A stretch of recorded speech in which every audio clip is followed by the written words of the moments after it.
গঙ্গা স্নান করতে আসছে দেখো, নাও ডুব দাও। মোড়াটার মধ্যে একটা পা দাও, উপরে কিছু একটা ধরো। তো কিছু লাগবে? প্রসাদ দাও, লোকটাকে তুলি। কি খাচ্ছ?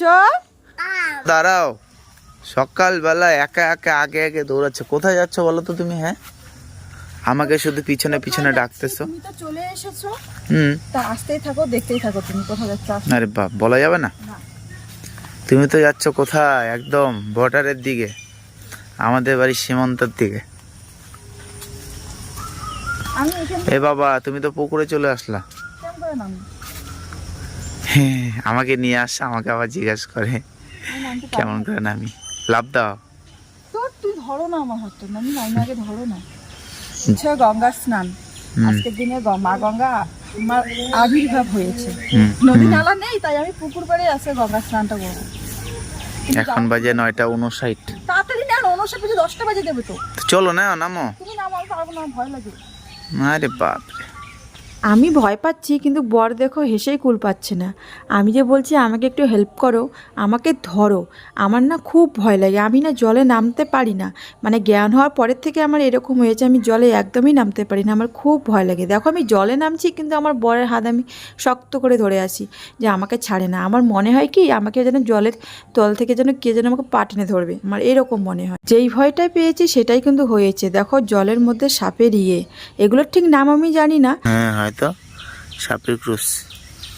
বাবা রে, সাপ তো আমারও ভয় লাগে। তো দেখো যেই ভয়টা পেয়েছিলাম ওইটাই কিন্তু হয়েছে। আমি কিন্তু এই ভয়টাই পেয়েছিলাম যে সাপটা হয়তো থাকবে, সাপ ছিল না, কিন্তু সাপের যে গায়ে ছালটা হয় ওই ছালটা সাপ কিন্তু ছাড়িয়ে গেছে। ওই আমার তো সাপকে একদম ভয় লাগে খুব, সাপ জোক মানে দারুণ ভয় পাই। কৃষ্ণ কৃষ্ণ কৃষ্ণ হরে হরে, হরে রাম রাম রাম হরে হরে।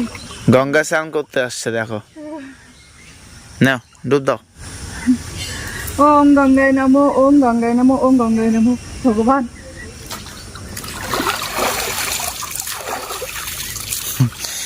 মা গঙ্গাকে ভয়ে ভয়ে বললাম, মা গঙ্গা আমাকে ক্ষমা করে দিও, কারণ আমি আর পারবো না।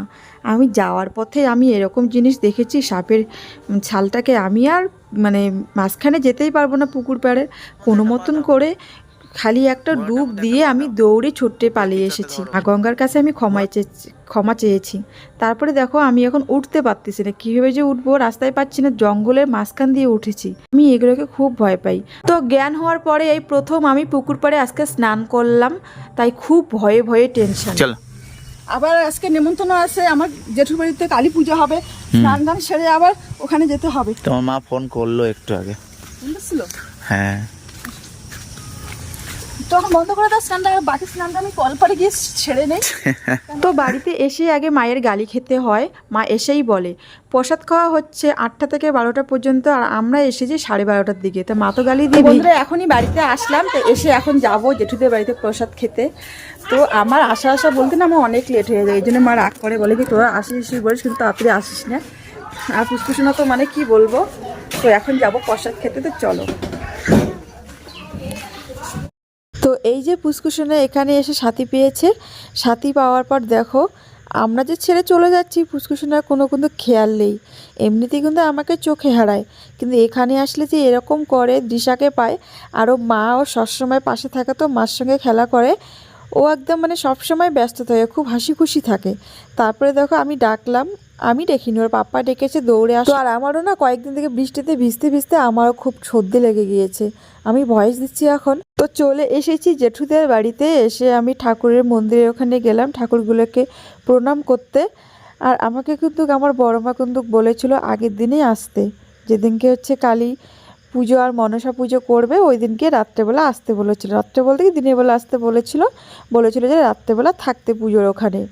তো আমার যে পুষ্কুসোনা যে চঞ্চল, আমি ওকে নিয়ে কীভাবে থাকবো, তাই আমি আর পুষ্কুসোনাকে নিয়ে আসিনি ওই দিনকে। আমি তারপরের দিনকে প্রসাদ খাওয়া হয়েছিল, প্রসাদ খাওয়ার দিন আমি এসেছিলাম। তো আমার তো খুবই ইচ্ছে ছিল আগের দিন যাওয়ার, যাইতে তো ইচ্ছা করবে, কারণ ওটা আমার বাপের বাড়ি, তাই না? বাবার বাড়ির কথা শুনলে কোন মেয়ের ইচ্ছে করবে না বলো তো যেতে।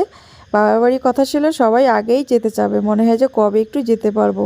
আমি তো যেদিনকে ভাবি যে আজকে বাড়িতে যাব, মানে বাবার বাড়ি আসবো, আমি ওই দিন একটু বেশি খুশি থাকি, কেন জানি না। বাবা মার বাড়ি যেমনই হোক, গরিব বাবা মা যেমনই হোক, বাবা মার বাড়ি গেলে একটা শান্তি অন্যরকম। প্রণাম করা শেষ, এখন আমি প্রসাদ খেতে যাব। এমনিতে আমার অনেক লেট হয়ে গিয়েছে, সবাই বলতেছে এত লেট করে এসেছিস। কিছু লাগবে? খিচুড়ি, ঘুগনি না। সেই দেখো আমার বর খেতে বসেছে। তো আমার বর শুধু বসেনি, আমিও বসেছি। আমি ওকে বলছি তোমার কি কি লাগবে, তো মাথা নাড়াচ্ছে। তা বলছে তুমি কিছু বলো। ও কিছু বলবে না, ও খাচ্ছে, খাওয়াতেই ব্যস্ত। তো এখন খেতে বসেছি, হচ্ছে খিচুড়ি আর হচ্ছে ঘুগনি করেছিল। আর দুপুরবেলা কিন্তু ওখানে খাওয়া দাওয়ার নেমন্তন্ন আমাদের ছিল, কিন্তু আমার বর তো খায়নি, ও গাড়ি নিয়ে চলে গেছে। কি খাচ্ছ? তোমার টেস্ট লাগে? তুমি ভাত খাবে না? ভাত খেতে হবে তো, দেখি একটু। বিলি বিলি বিলি, থাক থাক থাক, তুমি খেয়ে খাও খাও খাও। মিষ্টি আছে বাবা, মিষ্টি টেস্টি আছে, খুব টেস্টি। উড়ি বাবারি, এলে আমি খোয়া দেখি আজকে তো আকাশে জ্বর আবার আসুক। না এটা কালকে তোমার ভালো মানছে না দুটি খাও চোষা মারলে আর ওটা একটা দিছুম দেওয়ার তো ভাই তো তো 200 থেকে তো ভাই তো ভাই হ্যাঁ 200 থেকে ভালো করে বলো। 200 থেকে তো ভাই মাছ ভাইটা এইটা তোমার দুষ্টু ভাই, হ্যাঁ এত দুষ্টুমি করে আর তুমি করো না? দুইজনের মধ্যে কারোর সাথে কারো বনি বনা থাকে না। এ চুলটা না পুচকাই বেশি মারে ওকে ধেরা। দিদি হয় না, অনেক বড় কর্তব্য ওর, তাই না? মার খাওয়ার কর্তব্য, দিদিগুলো মারই খায়, বুঝলা? তো বন্ধুরা, আজকে ব্লগটা এই পর্যন্ত, পরে আর তো ভিডিও করতেই পারিনি। তো এখন হচ্ছে মোটামুটি 5টা বাজে। তো মোবাইলটা চার্জে বসিয়েছি, ভাবলাম যে ভিডিওটা তো আমি এন্ড করিনি।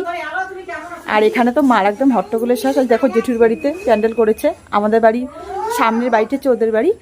তো ওখানে দুপুরবেলা খাওয়া দাওয়া করেছিলাম, আর ভিডিও করতে পারিনি একবারে। এখন জানো তো বাবুরা এসে সবার সাথে গল্প গুজব হয়, আড্ডা আড্ডা বাড়ি, আর ভিডিও করা হয় না। তো দেখা বিভিন্ন ব্লগে। তো টাটা।